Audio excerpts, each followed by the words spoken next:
नमस्कार दोस्तों, आप सभी को हमारे यूट्यूब चैनल रोज़ मस्ती में स्वागत है। आज रीजनिंग की क्लास में हम आपको कोडिंग एंड डिकोडिंग मैट्रिक्स को बताएंगे, जिसमें ये क्वेश्चन है किसी कूट भाषा में PRISM प्रिज्म को OSSTL और रूबेल RUBLE को QVAMD लिखा जाता है। तो उसी कूट भाषा में WHORL को कैसे लिखेंगे। इसमें यदि ये जो प्रिज्म है, इसके सामने यदि हम ये OSSTL और रूबेल के सामने हम ये अपोजिट में QVAMD लिखते हैं, तो ये WHORL के अपोजिट में क्या होगा। तो हम चलो देखते हैं, अभी बताते हैं। ये रफ हम ले लेते हैं और इसमें ये देखते हैं, ये प्रिज्म 3 तो 5 अंक है ना, इसको हम लिखते हैं OSHTL। इसमें दिया है ना ये PRISM, हम इस तरह लिख लेते हैं और इसके अपोजिट में ये लिख लेते हैं OSHTL। अब इसके और इसके जैसे P और O के बीच हम देखते हैं क्या गैप है, कितने अंतर हैं। R से S के बीच में कितने अंतर हैं, I से H के बीच में कितने अंतर हैं, S से T के बीच में कितने अंतर हैं, M से L के बीच में कितने अंतर हैं। ठीक इसी प्रकार हम इधर देखते हैं R से Q के बीच में कितने अंतर हैं, माइनस में अंतर है कि प्लस में अंतर है। ठीक इसी तरह U से V के बीच में प्लस अंतर है और B से A के बीच में माइनस अंतर है। B से A की ओर बढ़ रहे हैं, यानी कि इधर माइनस हो रहे हैं। L से M आगे बढ़ रहे हैं, प्लस 1 आगे हैं। E से D ये माइनस है, D पहले होता है फिर ही होता है, लेकिन ये D से ही है -1। तो इस तरह इस सेम कंडीशन है। इसमें P से O में हम माइनस में हैं, इधर की जोड़ी माइनस, इधर की जोड़ी की माइनस में। तो यहाँ से W के पहले जो अंक आएगा, W से जो पहले आएगा, तो अभी ये हमारी समझ में अपने ऐसा आएगा। हम यहाँ पर ABCD को A से Z तक, ये A से Z तक लिख लेते हैं। जैसे इस तरह हमने लिख लिया A से Z तक। अब इसमें देखना ये है कि कौन सा शब्द बता रहा है। हम लिख लेते हैं कौन सा शब्द है, WHORL।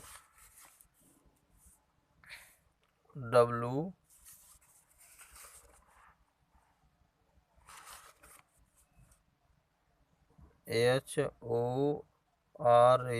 के अपोजिट क्या होगा। तो उसमें दिया है, हमने इधर देख लिया, W के पहले V है, तो ये V से हम W से V की ओर जा रहे हैं, तो यहाँ पे -1 होगा। तो ये हमारा हो जाएगा ये V, ये -1। ठीक है। अब इसमें प्लस दिया है,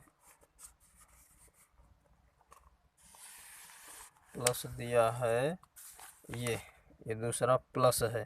तो ये हमारा H के आगे जो भी आ रहा है हमारा अंक,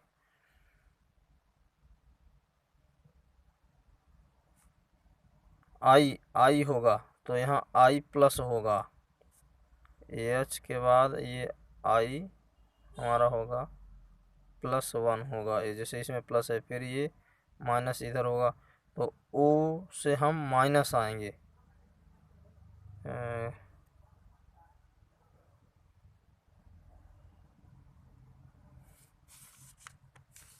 तो ओ से जब हम माइनस आएंगे तो एन ओ होता है, एन ओ। तो यहाँ पे हमारा हो जाएगा एन और ये -1, तो ये हमारा एन हो जाएगा। फिर आर है, आर के चौथा अंक है ना, चौथा प्लस है, आर है तो इसके आगे +1 हो जाएगा, यस हो जाएगा। तो ये हमारा यस +1 हो जाएगा। और फिर ये एल, तो एल हमारा माइनस, एल के पहले जो शब्द है उसको हम -1 पे 1 अंक लेंगे तो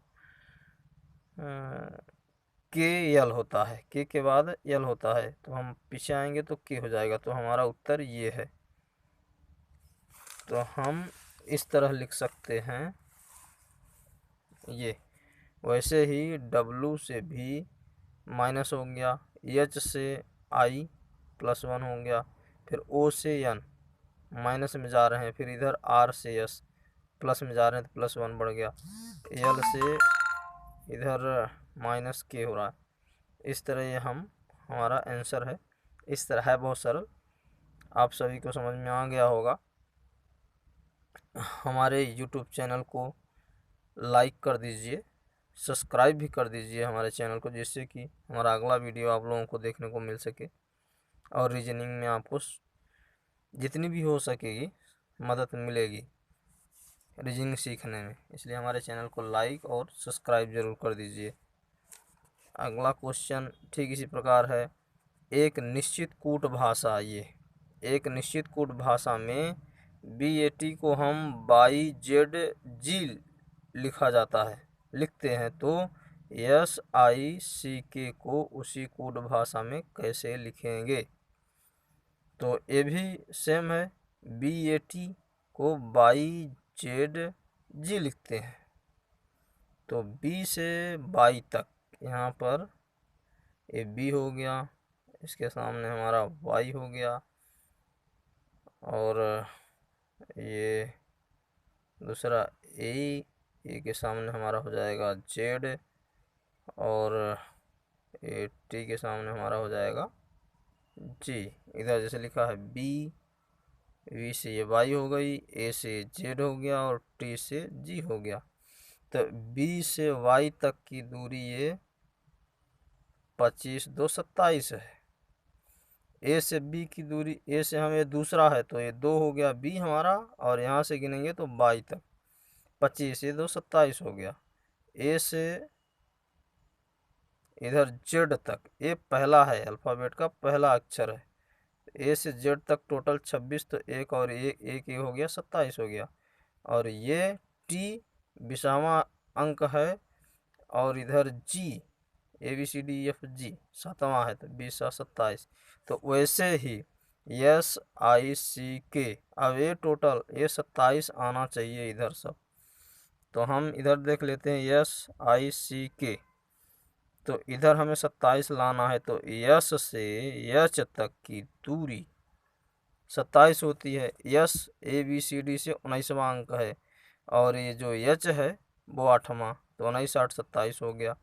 फिर आई के सामने हम ले लेते हैं आर, 27 आना चाहिए, तो आई ABCD से 9वां अंक है, तो 9, और प्लस ये आई से आर तक 18 अंक होता है, तो 9 + 18 और 27 होता है। तो ये हो गया आई और आर हो गया। अब सी ले लेते हैं, CABC तीसरा अंक है, तो 3 3 + 24। अब सी से आप चले जाइए यक्स तक, 24 होता है, 24 3 27 हमारा 27 आ गया। ठीक इसी प्रकार आई ये के हो गया, ABCD लेके के आता है 11वें स्थान पर, तो 11 प्लस और के से पी तक की दूरी के बीच में 16 अंक आते हैं, तो 16 11 16 27, इस तरह हमारा उत्तर ये आ गया। ये तो हम इस तरह लिख सकते हैं SICK, ये जो है ना SICK को हम HRXP ये हमारा सी वाला आंसर है ये। तो ठीक इसी प्रकार और क्वेश्चन आएंगे जो बहुत सरल है। रीजनिंग बहुत सरल है, देखने में कठिन जरूर लगती है लेकिन है बहुत सरल, पढ़ने से ये समझ में आ जाती है। आप सभी को हमारे क्लास में रीजनिंग सीखने को मिला और आप सभी को हम रीजनिंग इसी तरह बताते रहेंगे। आप सब लोग हमारे चैनल को लाइक और सब्सक्राइब कर लीजिए जिससे कि अगला वीडियो आप लोगों को देखने को मिले। अब अगला हम देखेंगे प्रत्यक्ष, अगला चैप्टर होगा प्रत्यक्ष प्रत्यक्ष अक्षर कूट। इसको हम अगले वीडियो में देखेंगे।